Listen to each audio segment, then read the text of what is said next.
Bonjour. Alors ça marche bien, parfait. Donc l'essor des néobanques B2B en France, nous on va se positionner d'un autre côté.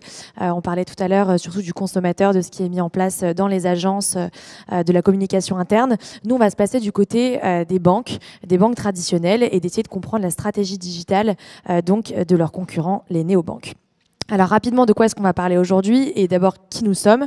Si vous nous connaissez, je vais faire un petit rappel de qui est Similarweb et si vous nous découvrez, du coup vous allez apprendre à nous découvrir et puis ensuite on rentrera dans le vif du sujet. Similarweb, c'est donc une plateforme d'intelligence digitale, donc on dit de la market intelligence.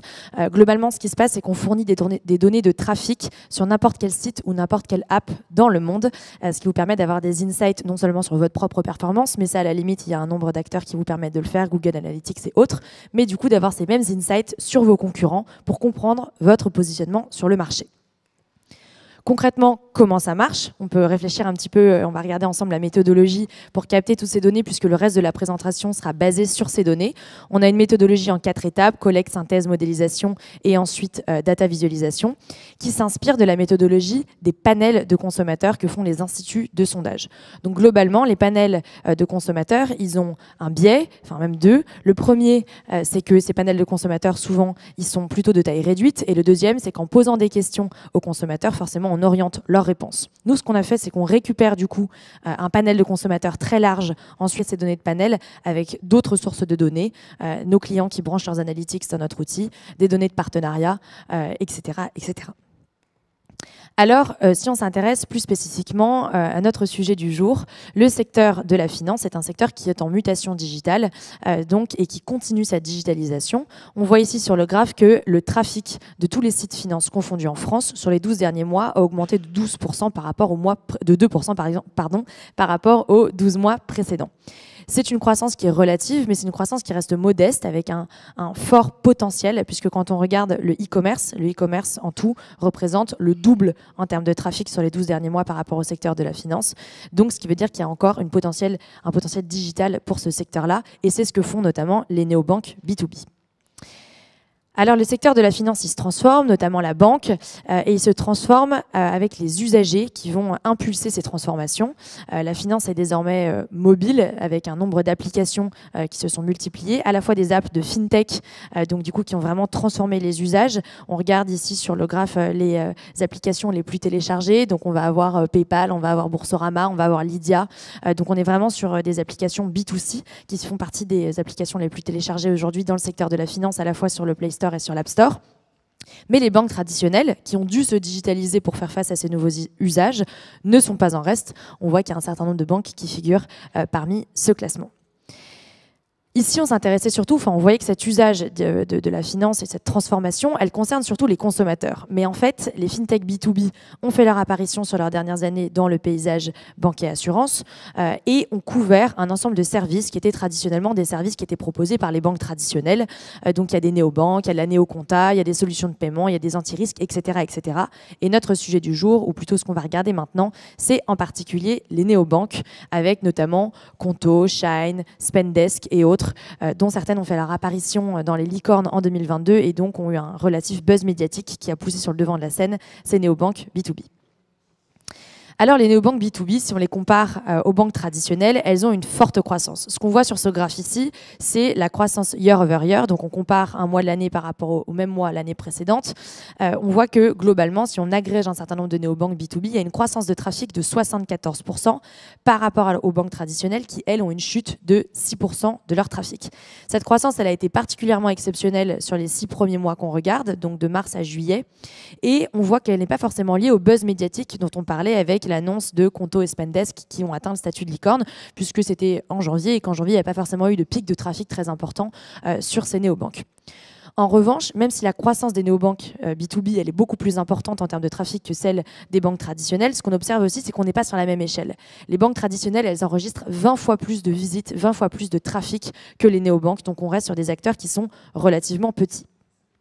Petit certes, mais en revanche, c'est pas seulement du buzz médiatique, c'est pas seulement des gens qui se rendent sur le site de Conto.com pour aller vérifier ce qui s'y passe, c'est vraiment des utilisateurs actifs. Aujourd'hui, le trafic de Conto, si on prend 100% du trafic de Conto, il y a 60% qui concerne des utilisateurs actifs, et ça on peut le voir parce qu'on a la capacité d'aller voir aussi le trafic sur des sous-domaines, donc app.conto.com par exemple, qui est l'interface de connexion des utilisateurs sur Conto. On a fait pareil sur Shine, et ce qu'on voit, c'est cette base d'utilisateurs actifs, donc qui vont sur les interfaces de connexion. Si on regarde le nombre de visiteurs uniques sur les 12 derniers mois, elle est en croissance, elle ne cesse de grandir, ce qui montre qu'il y a un vrai intérêt, qu'il y a une augmentation du nombre d'utilisateurs de ces banques B2B.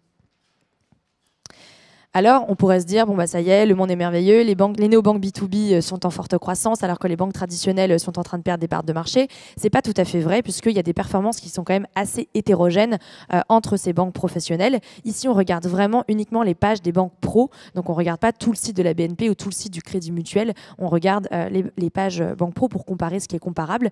Et on voit qu'il y a, par exemple, des banques comme la BNP, dont la banque pro a une très forte croissance de trafic sur les 12 derniers mois, quasiment aussi importante que celle de Conto.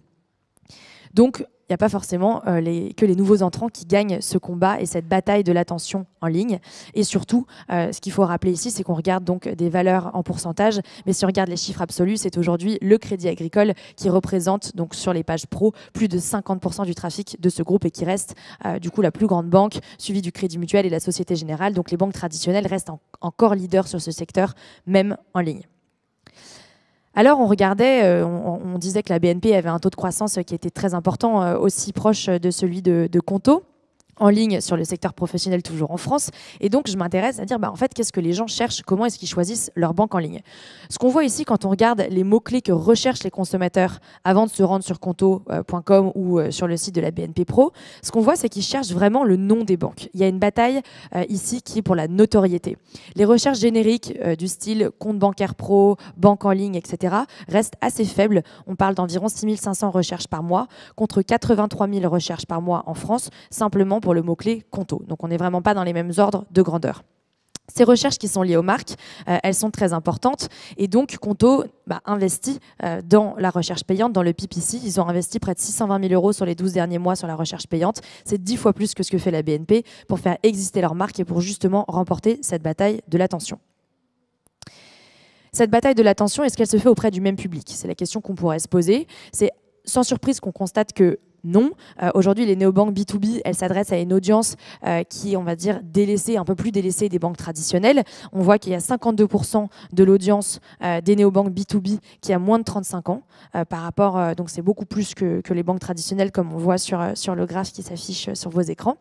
Et non seulement cette audience est une audience qui est plus jeune, et en plus c'est une audience qui a des centres d'intérêt un petit peu différents. On a des profils, les personnes qui utilisent Conto aujourd'hui ont des profils surtout d'entrepreneurs, d'indépendants, habitués des services numériques, et donc du coup qui sont à la recherche de la simplicité, de l'efficacité qu'offrent les banques en ligne par rapport aux banques traditionnelles. Et ça on le voit parce qu'on a la capacité à voir sur les personnes qui se rendent sur conto.fr sur quels autres sites est-ce que ces personnes naviguent, et donc du coup on peut voir qu'elles vont naviguer sur une majorité d'outils numériques. Est-ce que ça veut dire que les néobanques B2B et les banques traditionnelles sont finalement pas du tout en concurrence sur le secteur professionnel?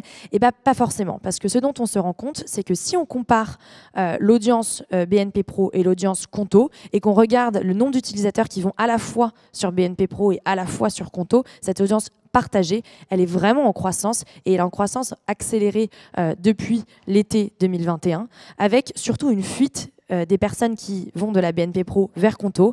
On a eu en janvier 2022 4% des utilisateurs de la BNP qui se rendaient aussi sur Conto. Alors après, est-ce que ça veut dire qu'ils vont ouvrir un compte, etc. Il faudrait qu'on pousse l'analyse un petit peu plus loin, et on a la capacité de le faire, mais en 10 minutes, je ne voulais pas aller aussi loin. En tout cas, je vous laisse sur cette note-là de dire que potentiellement, il y a une fuite des utilisateurs, et c'est que le début de cette révolution néobanque B2B. Les points clés qu'on a abordés aujourd'hui, et ça sera ma conclusion, c'est que les néobanques B2B, donc, on le voit, sont un phénomène croissant dans le paysage de la fintech et séduisent de plus en plus de consommateurs et de réels consommateurs. Pour l'instant, elles convainquent surtout un public d'entrepreneurs et d'indépendants qui sont habitués des services numériques et qui du coup vont se tourner vers ces services pour en bénéficier de toute leur facilité, leur simplicité. Et c'est pas encore, ces gens-là n'étaient pas traditionnellement le cœur de cible des banques comme la BNP, la SOG, le Crédit Mutuel, etc. En revanche, ces marques que là, ces néobanques B2B sont en train d'asseoir leur notoriété et leur crédibilité, qui sont les conditions nécessaires à leur expansion. Donc, banque traditionnelle, gardez un œil sur ces acteurs qui pourraient bientôt vous concurrencer. Merci beaucoup pour votre temps et puis je vous laisse me poser des questions si vous en avez par la suite.